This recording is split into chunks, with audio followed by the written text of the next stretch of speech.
Alassane Dramane Ouattara, à cause de sa maladie, cède le pouvoir à son frère Téné Ibrahima Ouattara. Regardons la vidéo. Peuple de Côte d'Ivoire, peuple d'Afrique du Nord, de l'Est, de l'Ouest, du Sud en passant par le centre, mes chers camarades, soyez salués en vos rangs, grades et qualités. Je te dis, chers camarades, Dramane Ouattara, c'est fini pour lui. Depuis longtemps, je vous dis ça. Depuis longtemps, je vous dis ça, mais les gens, bon, ils voient rien, c'est qu'ils sont, les Africains sont ce qu'ils sont, mais ils oublient, ils ont peur. Dramane Ouattara, c'est moi, je vous dis, d'ici 2025, la vie là, où Dieu le prend, où il tombe. C'est moi, je vous dis ça. J'ai fait des révélations aujourd'hui, et vous n'allez pas croire. Au sommet de l'État, entre lui et puis Bakongo là, mais il y a pas là. Ils veulent se dire, parce que, you know man,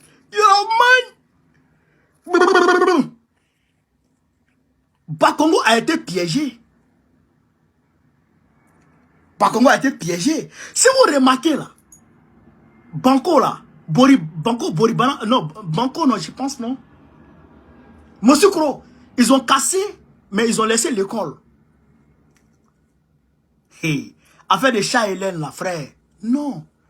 Dramane est furieux contre Bakongo parce que les gens sont sur lui. Le crime n'est jamais parfait. Le crime n'est jamais parfait. C'est-à-dire que tu vas toujours faire une erreur dans un crime que tu vas vouloir rattraper. En voulant rattraper cette erreur, tu as fait une autre erreur. En voulant rattraper ça, tu as fait une autre erreur. C'est comme ça que les gens deviennent des criminels tout faits. C'est ça qui est devenu aujourd'hui pour Dramane. Lui, il a dit, Bakongo n'a pas cassé, faut pas casser l'école. Bakongo est parti, il a tout cassé. Bakongo pensait que l'école dont on parlait était de l'autre côté. Il s'est trouvé que Bakongo a menti. Bakongo s'est trompé. Dramane Ouattara est fâché parce que les gens l'appellent pour dire, mais tu es parti casser l'école, pourquoi? Je vous ai pas dit que Babou est rentré dans la danse. Ça va se compliquer sur lui. Et bien, c'est mélangé sur le Waworo. C'est mélangé sur le Kotougou. Il est mélangé. Il veut frapper Bakongo. Bakongo dit, si tu me frappes, je dis que c'est toi qui m'as donné l'ordre. Mais c'est gâtant eux. Mais en réalité, pourquoi Bakongo a été nommé et Bakongo a été assigné à cette tâche? Écoutez, hein, ouvrez les oreilles avant de rentrer dans le vif du sujet, avant de faire les démonstrations. Pourquoi Bakongo a été assigné à cette tâche? Pourquoi c'est Bakongo qui a été nommé comme gouverneur et Dramane lui a dit de faire ça? Pourquoi?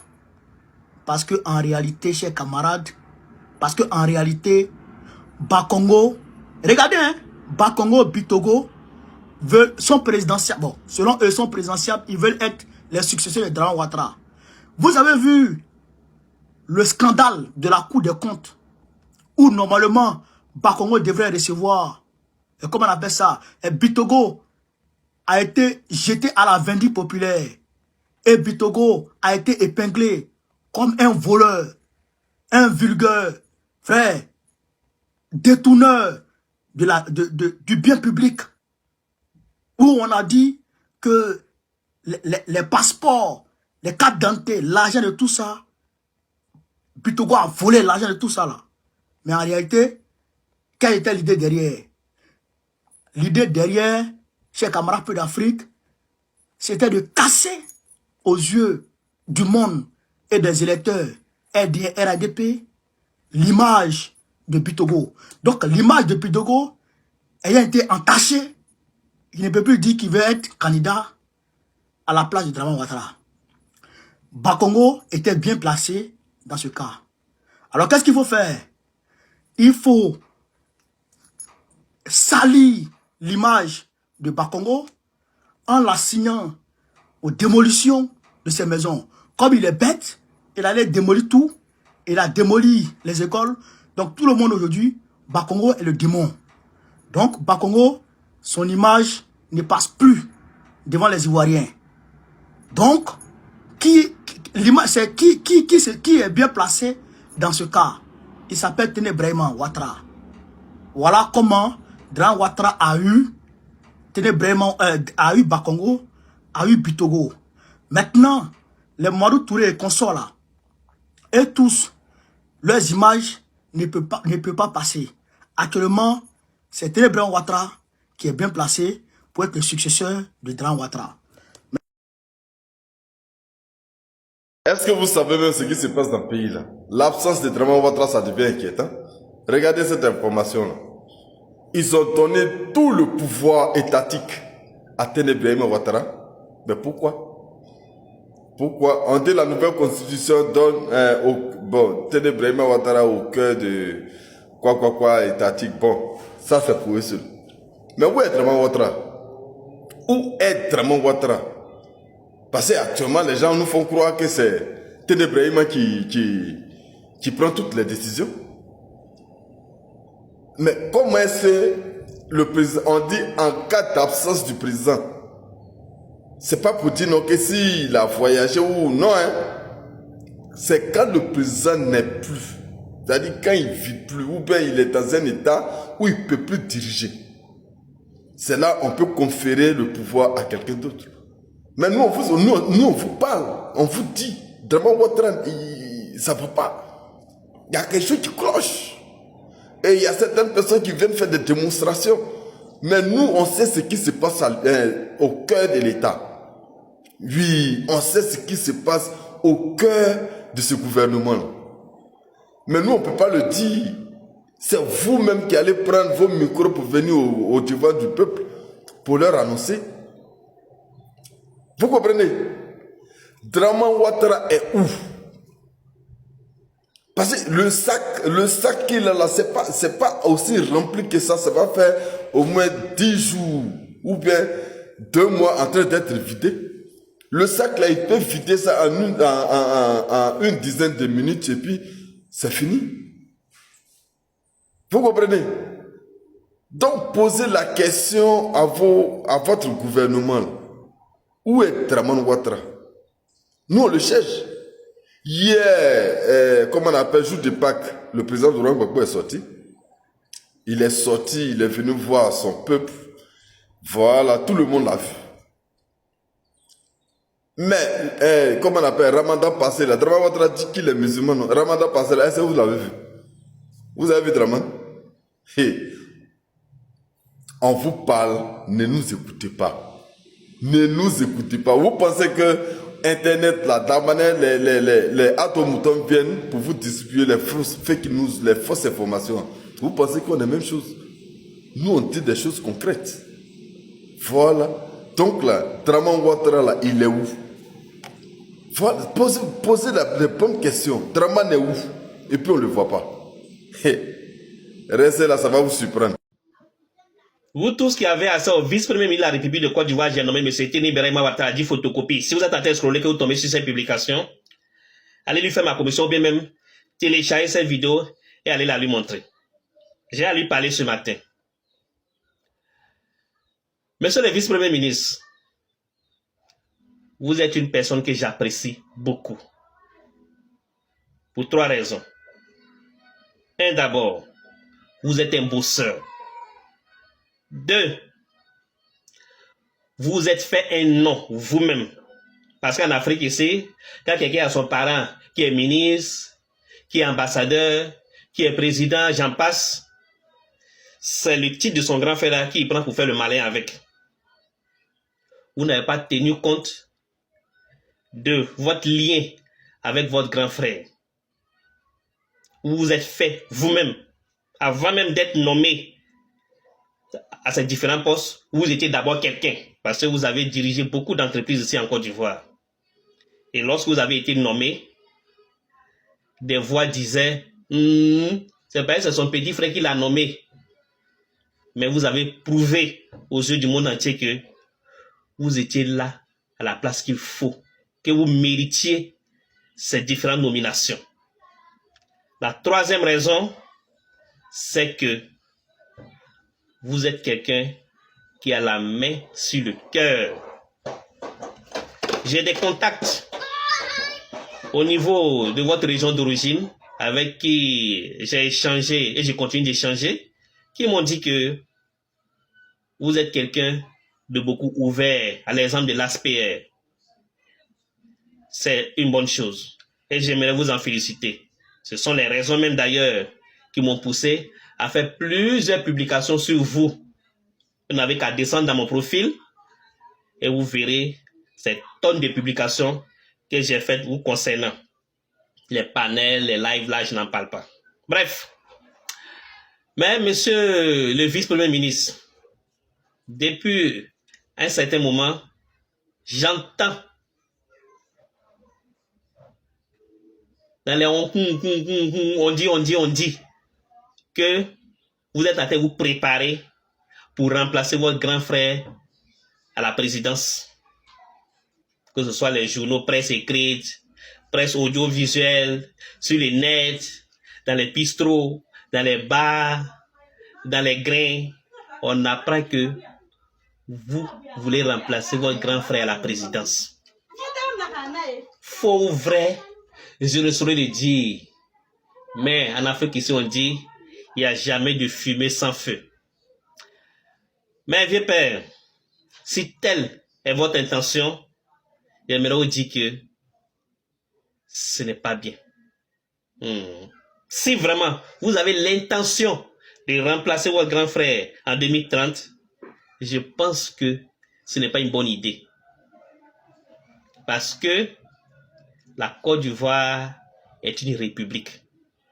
Et beaucoup de langues, beaucoup de on-dit nous disent que la Côte d'Ivoire, là, ce n'est pas un royaume. Que si le président Ouattara quitte le pouvoir, son petit frère ne doit pas prendre la tête du pays comme si on était dans un royaume.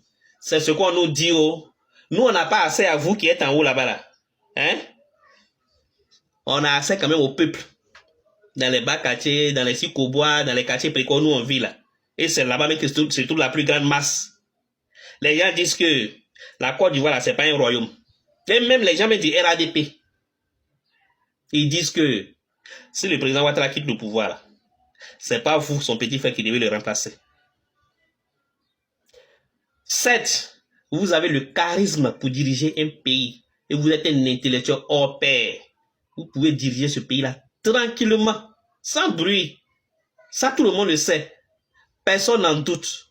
Mais le petit X, c'est que vous êtes le frère cadet du président sortant. Et le remplacer comme ça, ça pourrait mal passer. Alors ce soir, je vous transmets ce message, la vieux père. Si vous êtes malin, préparez-vous peut-être pour 2035, 2040 et autres comme ça. Si le président Ouattara n'est pas là un jour, que le RADP s'asseye et réfléchisse sur un potentiel candidat qui est beaucoup apprécié par les Ivoiriens. Qu'il soit là. Après ça maintenant, après un mandat, 2 mandats, peut-être vous pouvez vous présenter. Sinon actuellement en 2030 là, si vraiment vous avez l'intention de remplacer votre grand frère là, la pilule va mal passer. Hein? C'est juste un avis. Oh. Igor Gomé vous salue. La famille. André Alassane Ouattara a disparu. Hein? Au Ramadan, on n'a pas vu Ouattara. Pas que nous encore, on ne voit pas Ouattara. C'est son petit frère. On voit en train de se promener dans tous les quartiers pour montrer que je suis là, je suis là, je suis là. Même hier, là, le président Gbagbo est sorti. Pas que nous, le président Gbagbo est sorti. Ramadan, le président Gbagbo est sorti. Ramadan, on n'a pas vu Ouattara. Pas que nous, on n'a pas vu Ouattara. Qu'est-ce qui se passe? Où est Ouattara? Ouattara a disparu. Ouattara, tu as disparu. Où tu es? Ou bien tu es couché à quelque part là-bas, tu ne peux plus te lever, tu es devenu handicapé, ou bien tu es malade, on ne sait pas. Bon, qu'est-ce qui se passe? Les gars, on va aller en profondeur. Si tu n'es pas encore abonné, il faut t'abonner, il faut mettre un pouce, il faut partager. Alors, chers frères, chers camarades, voici Téné Brahima Ouattara, on vient de lui céder tout le pouvoir. C'est-à-dire après Ouattara aujourd'hui, c'est Téné Brahima Ouattara. C'est-à-dire lui-même, il est au-dessus du vice-président. Donc si Ouattara n'est pas là, c'est Téné Brahima Ouattara qui va gérer le pays. Alors, qu'est-ce qui se passe, chers frères, chers camarades? Téné Ouattara veut remplacer Alassane Ouattara. C'est pour ça qu'ils ont dit à Ahmed Bakayoko, ils l'ont écarté parce qu'il était gênant. Oui, Ahmed Bakayoko était gênant, ça là, tout le monde le sait. Donc ils l'ont écarté, ils l'ont fiolé, ils l'ont écarté.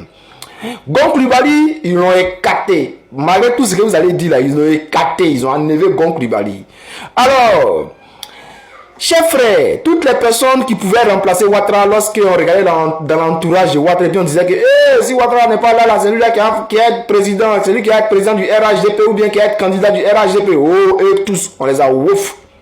Aujourd'hui, tous ceux qui sont là, ils ont peur de parler. Même si c'est pas Congo a peur de parler. Hein? Même les choses... comment il s'appelle? Patrick Hachi, il a peur de parler. Il ne peut pas parler. Adama Bitogo, ils l'ont écarté chap parce que lui, il parle trop. Ils l'ont écarté. Mais Photocopie veut devenir président en Côte d'Ivoire. Il a oublié une chose. Toi là, on ne te connaît pas. Toi là, tu ne peux jamais devenir président en Côte d'Ivoire. Toi, gouverner ce pays-là, c'est vrai que tu gouvernes en ce moment, mais c'est avec le nom d'Alassane Ouattara que tu gouvernes. C'est-à-dire que quand Ouattara ne sera pas là, c'est fini pour toi, frère. Parce que le président Gbagbo, là, les Ivoiriens l'ont aimé parce qu'il était très jeune lorsqu'il a commencé son combat. À l'âge de 18 ans, là, il a commencé son combat là.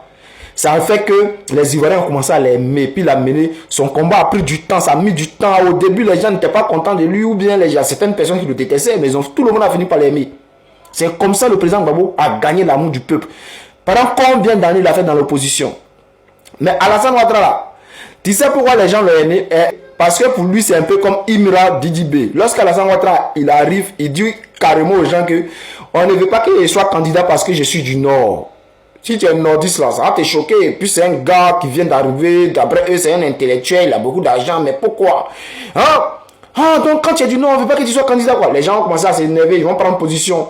On ne veut pas que je sois candidat parce que je suis musulman. Oh, tous les musulmans se sont braqués. Oh, c'est qui fait ça? C'est Gbagbo. Oh, c'est Gbagbo. Oh, Gbagbo est méchant. Gbagbo comme ci, Gbagbo comme ça, Gbagbo. Donc, toutes les personnes se sont énervées. C'est-à-dire, le Ouattara a divisé le pays.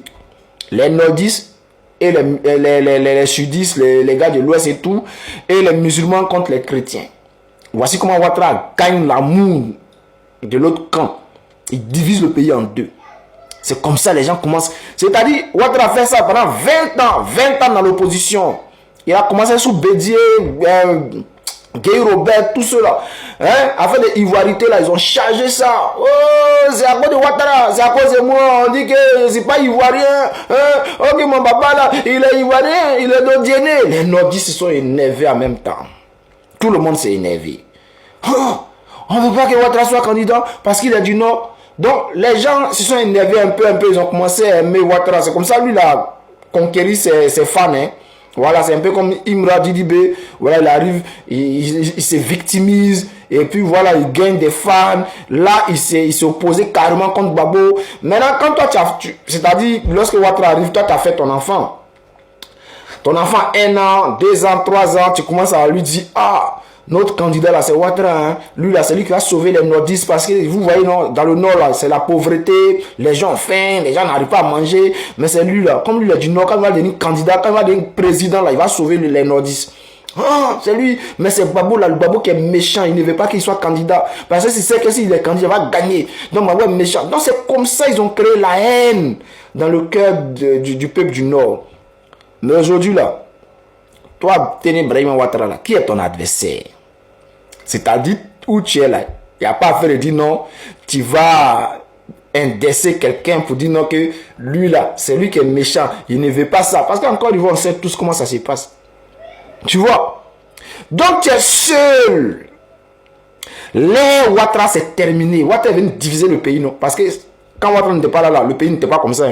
Les Ivoiriens, les étrangers, tout le monde était ensemble, tout le monde marchait ensemble. Quand Ouattara va partir là, c'est-à-dire quand lui est arrivé là, il a divisé les Ivoiriens, mais quand il va partir là, toi, Téné Ouattara, l'amour des Ivoiriens que tu es en train de chercher, tu te promènes dans les parcs nous là, tu ne pourras pas gagner ça.